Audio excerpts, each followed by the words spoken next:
Your conception of human nature will inevitably shape the way that you think about politics.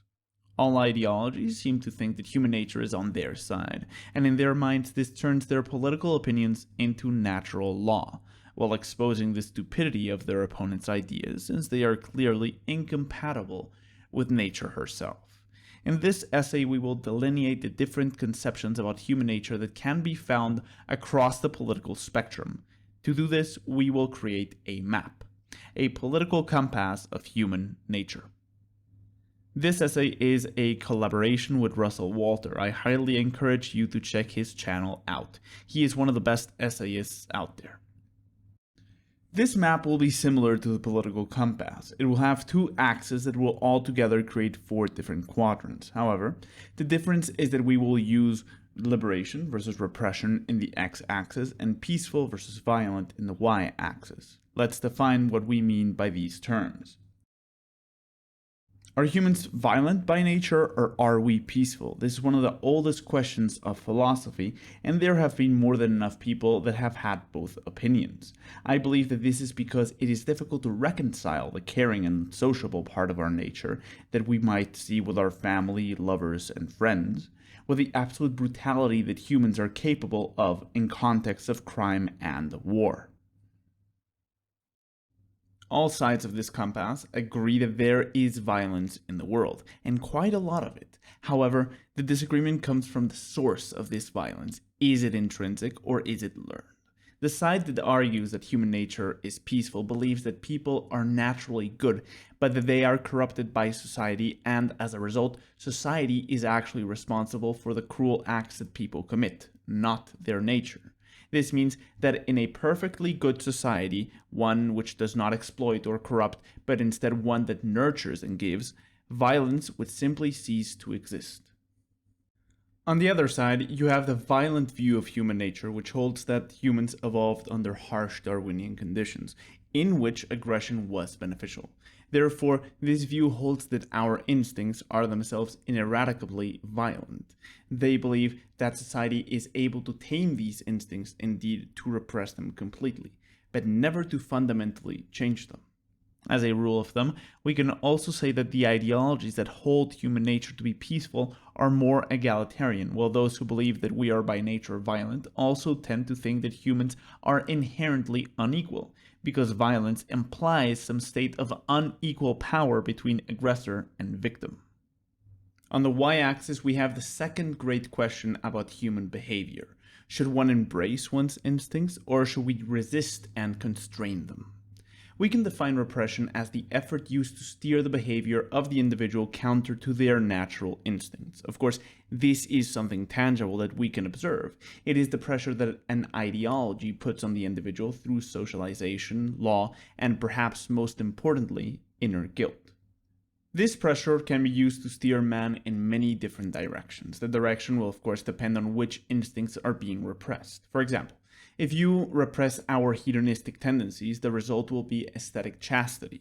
If you do the same to our survival instinct, you can achieve aerial seppuku. On the other hand, liberation is easy enough to define. It is the absence of this pressure in favor of the free expression and often glorification of instinct, whatever it might be. The core disagreement between these two sides is on their opinion of human nature. The side of liberation believes in what they do because they have a high opinion of human nature, while the side of repression sees our instincts as dangerous and immoral.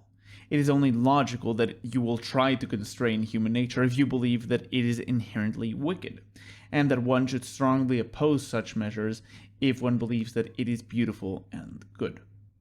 Now that we have defined these terms, we can begin to describe the different stances on our nature. We will try to present each one of these opinions of human nature in a persuasive way because there is a reason that each one of them has managed to convince millions of people and inform dozens of ideologies. So, let's begin. This first section was written by Russell Walter. The subsequent 3 were written by myself. How did social inequality come to exist? Some argue that it has always been present, that it represents an inevitable and natural state of affairs. Others, such as Marx and Engels, believe that social inequality represents a deviation from nature. They argue that man originally lived in small, tight-knit communities where everything was shared. The notion of private property did not exist in these communities, and neither did significant inequalities. In short, they argue that the natural state of man is communism. To understand how they came to this conclusion, we must first examine the intellectual climate in which thinkers like Marx and Engels lived. In other words, we need to delve into the intellectual climate of the 19th century. In the 19th century, historians had been applying Darwin's theory of evolution to the study of the past. This evolutionary view of history imagined the past as a ladder. At the bottom you had hunters and gatherers, on the next rung you had pastoralists who tended to herds and flocks, above them you had farmers who cultivated the land, and at the top of the ladder stood industrial and commercial Europe. In short, mankind developed in stages, and each stage was an advance on the previous stage. Just as man had evolved from apes, the industrial civilization of Europe had evolved from earlier societies that hunted and gathered. Morgan studied American Indians and spent part of his life among the Iroquois. In his early 30s, he published a book about the habits and customs of the Iroquois. In this book, he claims that they lived in a state of primitive communism. According to Morgan, Indian families would live in a joint tenement building called a longhouse. Several Indian families would live in this building. There would be no concept of private property or land ownership among them. Property was the possession of the community rather than the individual or the family. Whatever was gained by any member of the household on hunting or fishing expeditions, or was raised by cultivation, was made a common stock. Within the house they lived from common stores. End quote. The longhouse was supervised by a matron, who was responsible for distributing the provisions.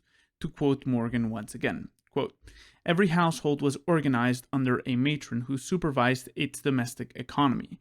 After the single daily meal was cooked, the matron was summoned, and it was her duty to divide the food from the kettle to the several families according to their respective needs." End quote. Morgan describes Indian society as a gynocracy because it was matrilineal and matrilocal. In other words, descent was traced through the mother, and men lived with their wife's family after marriage. In 1877, Morgan published his most influential work, titled Ancient Society. In this work, Morgan argues that primitive communism was not unique to the tribes of North America. Instead, he saw it as a stage of social evolution that all people must go through. He believed that gynocratic primitive communism had, quote, wide prevalence in the tribes of mankind, Asiatic, European, African, American, and Australian. Not until the civilization had begun with the Greeks was the influence of this old order of society overthrown. End quote. In other words, primitive communism was the first stage of human development. It was, metaphorically speaking, the first rung of the ladder. Morgan outlined 7 stages of human development in his book. The first stage is primitive communism, as has already been said. The 7th stage is civilization. Societies in the early stages of development are polygamous, communist, and matriarchal, while the later stages are monogamous, capitalist, and patriarchal. He thought that all societies would climb through these 7 rungs, though some are still resting on the lower ones.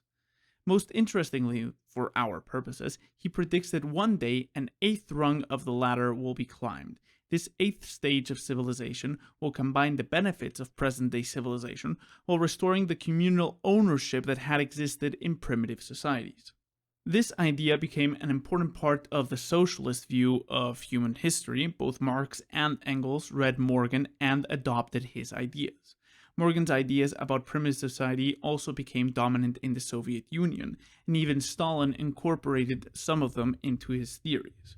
Morgan's ideas about primitive society are appealing to communists because they suggested that communism was, in fact, natural, rather than being at odds with human nature, as so many of its opponents claimed. Communism therefore represents a return to a more natural way of life, one that existed before the rise of private property and class structures. Now that we have discussed what primitive communism is and how the idea came to be, we are ready to place it on our map. On the violent and peaceful axis, primitive communism clearly aligns with the peaceful side. Communists believe that violence can be attributed to private property. People don't fight because they are inherently violent, they fight to secure resources. Therefore, when resources are shared equally among people, violence subsides. On the liberation versus repression axis, communism leans heavily towards the side of liberation. Marx believed that the ideal society that comes after socialism is stateless and therefore without an oppressive structure.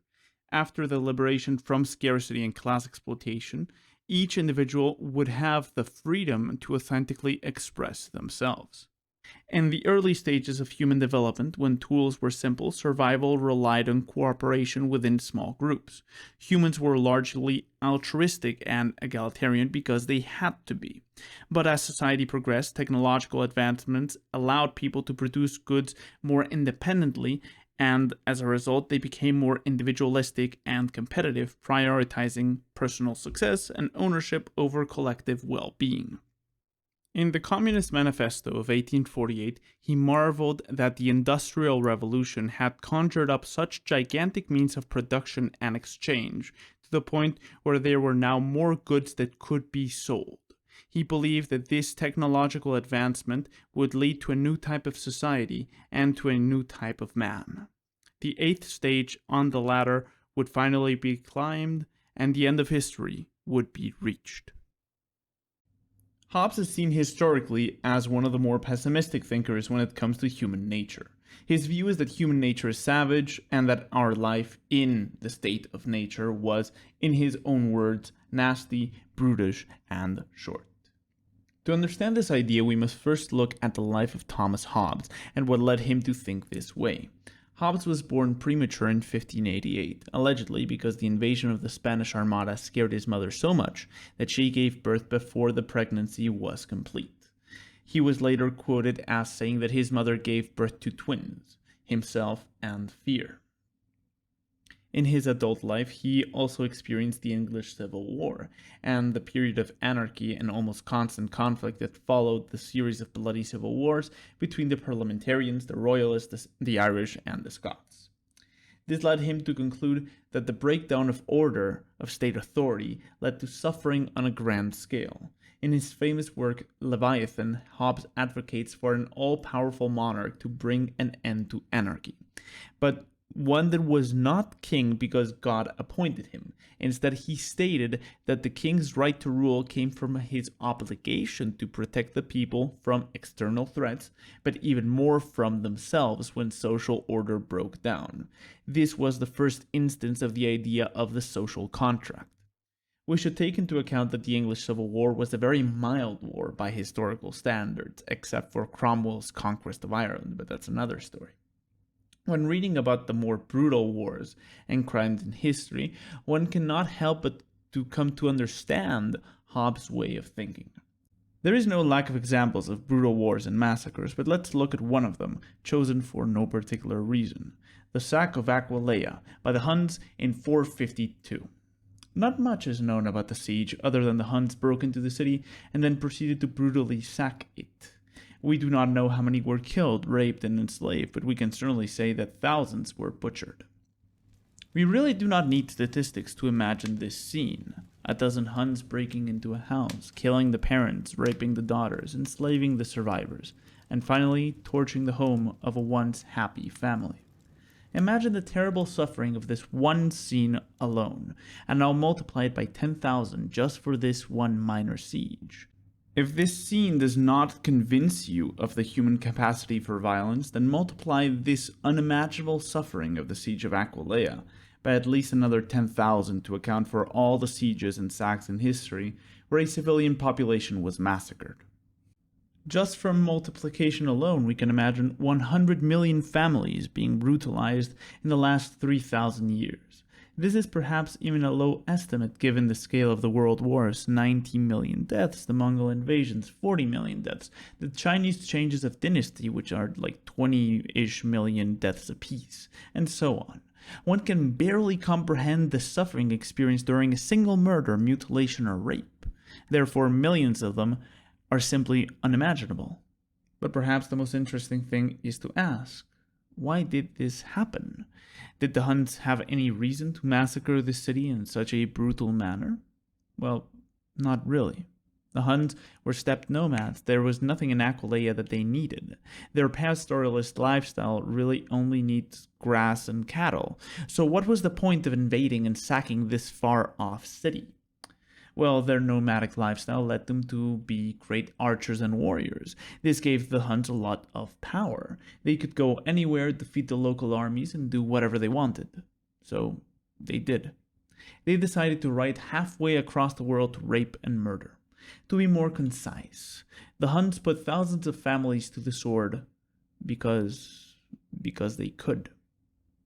As already mentioned, at the core of Hobbes' philosophy was fear. Fear of what humans are capable of when given the chance. Perhaps this way of thinking will not resonate with many, but this is because most people in the West do not know fear. They live in societies with low crime and have never experienced war. But those who have felt fear in their own lives know the brutality that humans are capable of, and therefore they will also know the value of security and an orderly society. This is exactly what makes Hobbesian conservatism attractive in times of trouble. This view of human nature informs the part of the right wing which is primarily concerned with law and order. It promises to tame the bestial nature of unleashed man. Indeed, this faction becomes stronger when there is more crime, war, and chaos in a society, and it becomes weaker when a society is orderly, peaceful, and safe. So it is somewhat ironic that its own success in creating safety eventually leads to conservatism's own downfall. Perhaps the most famous example of this is the election of Rudy Giuliani as the mayor of New York on the promise that he will clean up the city.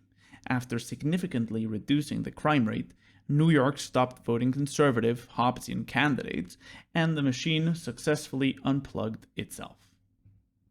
This quadrant believes that the great majority of people are normal. Normal in the sense that they are not violent or cruel, and that these regular people are interested in living an average life where they own a house with a garden for their golden retriever, as well as a car or two, and they can even afford a trip to Cancun once a year. I believe this view of human nature is so popular because of the conception that most people have of themselves. There are very, very few people who see themselves as bad, cruel, and violent. Even many violent criminals believe that they are fundamentally good people in unfortunate circumstances. As a result of their belief in their own goodness, most people assume that this is applicable to everybody else.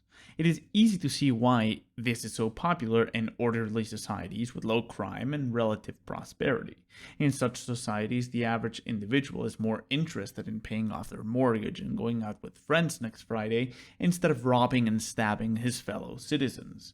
The liberal rejection of the Hobbesian concept of human nature is, in this sense, quite logical, given that their experiences with other people are either mundane or generally positive. Most people in the first world have never seen or could even imagine the violent state of existence that Hobbes describes. Indeed, liberalism states that those who are malicious are only malicious because of the bad environmental factors that they face, such as poverty, trauma, or mental sickness.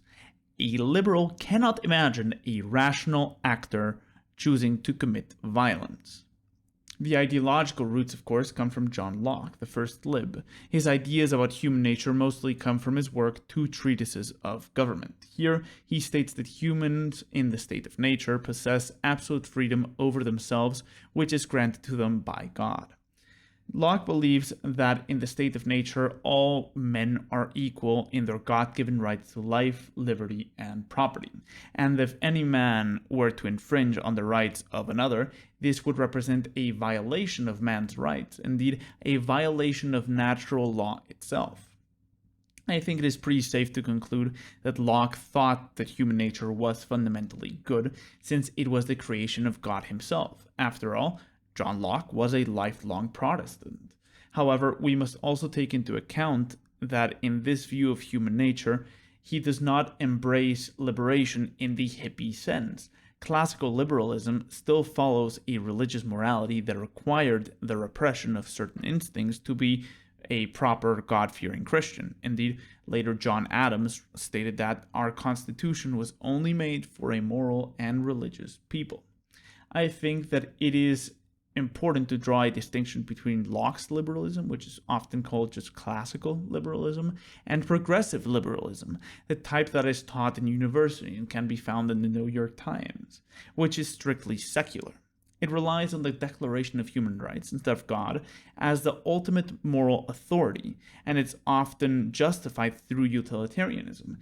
If human rights are violated, people suffer, and therefore human rights are good. Although progressive liberalism might seem closer to liberation, repression is still present, not because they believe that human nature is inherently violent, but because of the fear that if socialization is not properly carried out, this could lead to illiberal attitudes and thus to violence. This does lead to a different sort of repression that is typical of modern education. It represses all behaviors that can be seen as potentially dangerous and steers developing minds away from reactionary ideas. This principle can also apply to Morgan, Marx, and other revolutionary thinkers when they encounter violence that does not evaporate when their society is reformed to abolish oppression. If one believes that violence is socially learned, then the presence of violence must mean that there is some element of social contamination that must be stamped out. And so, one can have repression even while one believes in liberation. There is also an important gendered component to this. Males are far more propense to violence. If you believe that human nature is peaceful by nature, this means that men are more easily corrupted into violence than women, and thus men in a progressive liberal society face much heavier repression than women. Fundamentally, these two approaches to liberalism, both religious and secular, agree that human nature is fundamentally good, but that there still are some principles that must be followed, which will require some repression. Although it must be said that the manner of repression is less direct than in Hobbesian conservatism. The belief in the goodness of people will thrive under conditions of material prosperity and security. When these conditions are not present, modern optimistic liberals are forced to contrast their view of human nature with the violence that humans are capable of, and this is no easy task. An increase of violence and hardship in a society normally results in a shift towards Hobbesian conservatism. We have already mentioned the inverse pipeline, where Hobbesian conservatives become optimistic liberals when they let go of the fear that characterizes them. These two quadrants have an ironic cyclical relationship, where the success of one of them leads to its ideals being abandoned in favor of the others. It must be said, however, that there is some wisdom to the core idea that most people just want to live a normal and happy life without harming others in any way, and as a result, liberalism's description of human nature is mostly correct in places like Denmark. However, this view collapses in the rest of the world. The difference between the new barbarians and the other quadrants is that they essentially glorify and have come to accept violence as an integral part of human nature. The peaceful side of this map obviously rejects all forms of violence as unnatural and profoundly evil, while the Hobbesians believe that man's violent nature should be repressed and domesticated.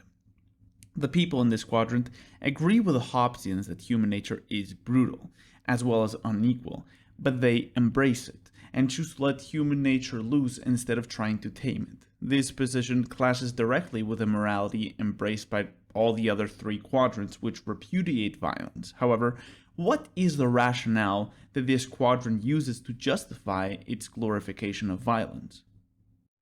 We can divide this section into two different groups. The first group are the nationalists, who represent a large part of the world's population, perhaps the largest, competing only with the optimistic liberals. In this category, we can put the people who are explicitly patriotic and that believe that their nation is special in some way or another. However, the connection between having an ethnocentric worldview and believing that humans are inherently violent is not obvious. Every ethnic group defines itself in relation to other groups that are different to them. An Estonian can only feel Estonian when there are other people in the world who are not Estonian. This means that all groups, from high school cliques to 1,000-year-old cultures, must draw a border between themselves and the rest of the world to give themselves an identity, to define who is one of us and who is one of them. It follows then that different groups will have conflicting interests, especially taking into account that societies grow and constantly need more land and more resources. This almost always leads to competition between societies, and these conflicts are often, with only a couple of exceptions, resolved by some type of violence. Therefore, modern nationalists believe that the world can be best understood as a hostile place where different nations and peoples struggle against nature and each other for survival. Essentially, their view of human nature comes down to the idea of Darwinian selection among competing groups. There is more than enough historical evidence to vindicate the idea that history is driven by civilizational conflict, also known as war. Indeed, you will be hard-pressed to name a single nation that was not established as the result of one civilization vanquishing or assimilating another.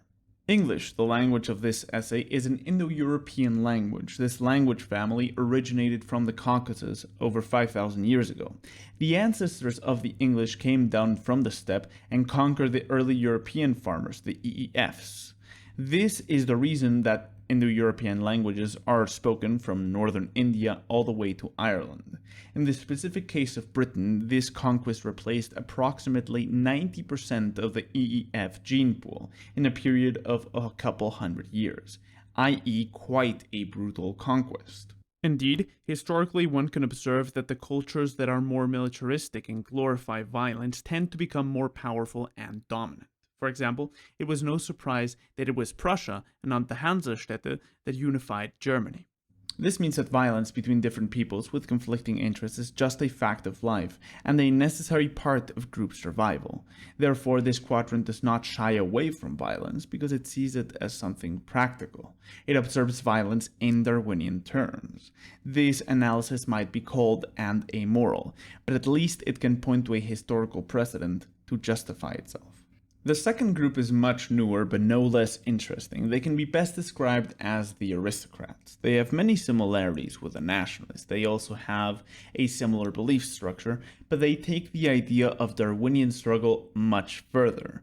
The nationalists believe in inequality among nations, but equality within the nation. However, the aristocrats reject this concept of equality in their own society and introduce the idea that the superior members of a society, themselves, have the right to lead and lord over the plebs. Classical aristocracy, the type that used to dance around with wigs, doesn't exist anymore, so this section is dominated by more modern concepts of aristocracy. Certainly, the most influential proponent of aristocracy is Friedrich Nietzsche. According to him, man is driven by the pursuit of power, power over matter, and most importantly, the beings around him. Quote, "What is good? All that heightens the feeling of power, the will to power, power itself in man. What is bad? All that proceeds from weakness." End quote. The Antichrist, section 2. This means that there is a constant state of conflict among nations, classes, and finally, individuals. All conflicts end in victory and defeat, and in a war of all against all, the strong triumph over the weak and come to dominate and exploit them. To Nietzsche, all of this violence was justified in the name of higher culture, in the name of art. Indeed, Nietzsche believes that art itself is what redeems humanity. He argues that only aristocracy can produce high culture, and to have an aristocracy with enough strength and time in their hands to create art, one needs to exploit the labor of the plebeians who cannot produce said culture. Perhaps the society that best embraces this is ancient Greece, the Greece of Homer, a warrior culture of powerful and prideful men who reach the heights of art. From the aristocratic point of view, human nature is violent and seeks power over his fellow man. Furthermore, this is good and is a healthy expression of life. That the moral condemnation of violence is actually contrary to nature itself. Quote, "To demand of strength that it should not express itself as strength, that it should not be a will to overpower, a will to rule, a will to become master, a thirst for enemies and resistance and triumph, is just as absurd as to demand of weakness that it should express itself as strength." End quote. Beyond Good and Evil, section 13. The nationalist view of human nature does require some median level of repression in order to have an orderly and unified society. On the other hand, the aristocratic view is against all repression and favors the liberation of all nature, of all instinct. Indeed, in terms of violence, nationalist violence is colder, more Apollonian, than the passionate Dionysian violence of the aristocrats. I decided to call this quadrant the New Barbarians because both the nationalists and the aristocrats have rejected both the Christian and humanist values of universal empathy and human rights, like many civilizations of the past, such as the Romans and the Scythians. The result is a view of human nature that embraces both Darwinian violence and breakneck scientific progress, a dangerous combination, to say the least. There are also many people who are moderates in the question of human nature. They find themselves in the middle of the map and believe that human nature has many facets. There is a part of human nature that is violent and another one that is peaceful, and this means that one needs a mild amount of repression to be able to control these aspects of human nature. However, they will have to justify their own position that there are multiple separate facets of human nature, which doesn't seem obvious to me. Therefore, the final map of human nature would look something like this. My own position on the map is halfway towards the violent side and about in the center in matters of repression. In my opinion, it is undoubtable that we are violent by nature, and this is clear from the study of history all the way to the way that 4-year-olds play with their toys. The reason why I find the violence is learned explanation to be unsatisfactory is that there are very few examples of peaceful societies, a handful of geographically isolated tribes such as the Moriori, but for every such tribe there are 10 Prussias. Beyond that, one can observe organized violence in chimps in the Gombe-chimpanzee war as the best example.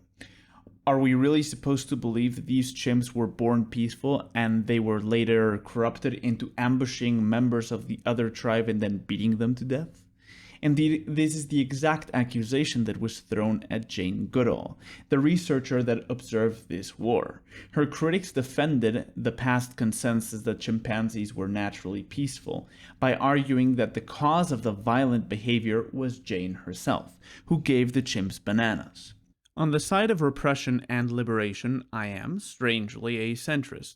Pure repression is, first of all, very ugly to look at, but an actual argument is that excessive repression makes both a society and an individual weaker. It takes a lot of energy and suffering to completely repress an instinct, so it is not something to take lightly. I would say that the repression of certain instincts, delayed gratification, avarice, envy, general sadism, etc., is necessary for there to be a civilization at all. But denying oneself as if you were an ascetic monk is not recommended. This requires huge amounts of energy that most people cannot even muster, and even if successful, it just generates a lot of neuroses, e.g. girls went to Catholic school, and excessive rigidity at both an individual and a social level. This, in the long run, makes for backwards and brittle societies. Some examples are the ultra-isolationist Tokugawa shogunate, which was completely unprepared to face the world when it showed up to their door, and the traditional lifestyle of the Amish, who can only live in the shadow of an empire, given that they cannot defend themselves. Your own politics will depend on your conception of human nature. I think that this is clear. However, one cannot know everything about an ideology or a political movement by knowing their opinion of human nature. It can be a reference point, but real political interests and culture have a very significant effect on the way that an ideology develops. But often, political discourse is doomed to break down because both sides have conflicting ideas of human nature, and therefore it might as well be that they're speaking separate languages or talking about different species. All these interpretations of human nature are based on individual experience, and each one offers a deep and convincing image of what it means to be human. Without this frame of reference, without knowing how people on the other side of the political spectrum think about themselves and about society, I'm afraid that no understanding and no dialogue will ever be possible. I hope that this essay and this handy map might just facilitate this.